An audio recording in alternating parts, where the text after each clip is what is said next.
Okay, quick blocking 101. The first thing you're going to need, with blocking, the way I do it, there's plenty of ways to do blocking. I've tried lots of different ways, but for this kind of thing, I think pinning it out will probably be ideal. This, to be honest, is how I do most of my blocking for anything I make with yarn, whether I'm crocheting or knitting. I tend to pin and wet block my work. So let's have a little look. It doesn't have to be expensive. This is one of a set of 10 kind of child's play mat things. They're kind of squishy and spongy, a little bit of thickness to them. I think they cost about £5. I got them from a supermarket. If you can see, it's just you can see all the pin marks, can't you, where I've used it before, but it's just something where you can pin into and not damage your surface. Don't do this on your French polished furniture. It's a bad idea. Also a spray bottle. What I've got in here is just normal water, but with a little bit of Eucalan wool soak. I just love it. It's a non-rinse solution and it smells divine. I use the Jasmine one. I'll put some details at the bottom of the video if you want it. It's really gorgeous. It smells lovely, gives all of your work a beautiful smell. It's lovely if you're going to give gifts as well, because people always notice the smell when they unwrap them. So that's a little tip.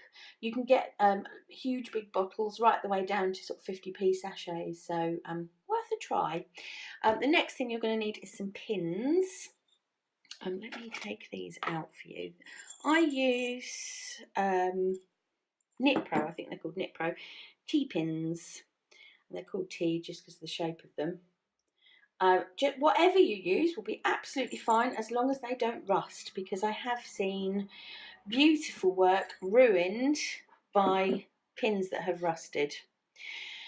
So just bear that in mind. Now, lots of work. See, you can see that's curling, can't you? I'm going to be doing a lovely before and after on this, but it's going to take a little while because they've got to dry. So there's our before, and this one is after. Look at that, totally flat. Now on this purse, I know that we haven't finished it as yet. We've got some more work to do to construct it, but we have finished the part that we want to be flat, so that's why I'm going to block this right now. And I'm only going to lightly block it. You can soak an item or a garment in, you can completely immerse it in water, and I usually do that with shawls and things like that. I definitely do that with a wool element in them. This is cotton. So a light blocking will be absolutely fine with this. And I'm going to say this low because I never do this, but I think you'd probably be all right to give this a little iron. Never ever touch your items with the iron. Don't actually put the iron onto it. But if you hovered it over and steamed and then left it to dry properly, I think that would work beautifully as well because it's cotton. So you can immerse it completely in water. I usually do that with mine for sort of 20 minutes to half an hour. Gently, in the Eucalan stuff, which I'll put at the bottom, gently squeeze water out, gently, then pin it out and let it dry. If it only needs a light blocking like this is where this fella comes in, just this normal kind of plant sprayer thing. I think this was 50p from IKEA, so you don't have to spend a fortune, but it does give your work really, really professional results. So if you were, I'm just measuring this up to make sure they're kind of even, they are. If you were blocking a garment, you would want to measure it. So if you were blocking out, say, arms or the chest area of a jumper, you'd want to measure it to make sure you're blocking it to size. But with something like this, it's very straightforward. It's good shape. You're not going to need to do much measuring. So I'm just going to spritz that now with water until it's properly wet. So let me just feel. Oh, I forgot I've got my needle in the back. Remember, top tip, I'll take that out. We don't want that in there. I'm going to do both sides. It smells delicious. I know you can't smell it, but I wish you could because it's delicious. Right, so they are nicely wet now. And the pinning is, I'm just going to put a little pin in each corner of the, each edge of the top. Okay. And then at each dip of the petal, and then I'm just going to oh, my pins are all caught up here.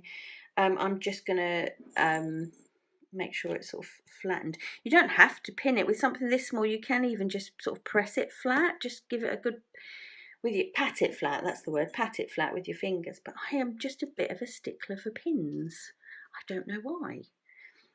Probably because I need to justify having bought them. Who knows? But no, there really is no need to pin if you don't want. If this was larger, a shawl or something, and you wanted to make a real, so I'm gonna, do you know what, I'm gonna just tip the pins out, people. They're on the desk now. If this was larger and you wanted to make a feature of points on a shawl or something, if I move that here, if you put a pin in each one of those and pulled it down, you would make that much less flower-like and much more kind of star-like. So you really can change the shape of a piece with blocking. So just be aware of that. I don't want this to look too pointy, so I am not going to pull out the points of the flowers. I just want it to be nice and circular and nice and flat. So I'm just going to put another little pin there. This too, like I said, this is probably overkill on something so small. Patting it down flat will do just as good a job, but I just wanted to show you pinning. So the other thing you could do if you wanted to really accentuate the dips in the flower petals is you could pin into, let me show you, bring that up high, you could pin into that top crochet and pull that down a bit, so it would be pulling against this pin and just lengthening that a little bit. You could do that if you want to. I don't think it's necessary.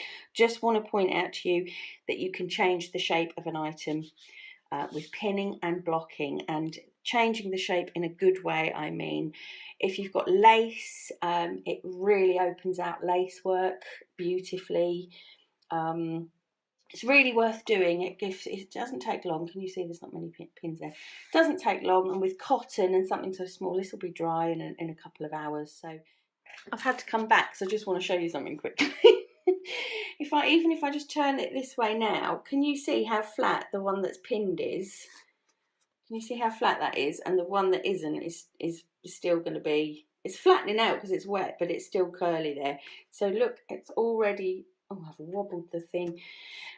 I get very excited about blocking. I can't help it. I needed to show you. Sorry. Right, back again. Look at the continuity error. Different nails. Anyway, it's quite a lot of time has elapsed, but these are completely dry now, obviously. I've been gone for weeks. So, but let's just, the magic of editing, it's just moments, isn't it? But let's just unpin this. It's totally dry. Totally flat and beautiful. So it's worth giving it a little blocking, I thought, before we go on to the next phase of operation. It is honestly much easier. It's quite difficult to show you this on screen, but if you do this yourself, you will see and actually feel a real difference in the texture of the piece of work. So just a little bit of blocking for us before we move on to assembling the purse.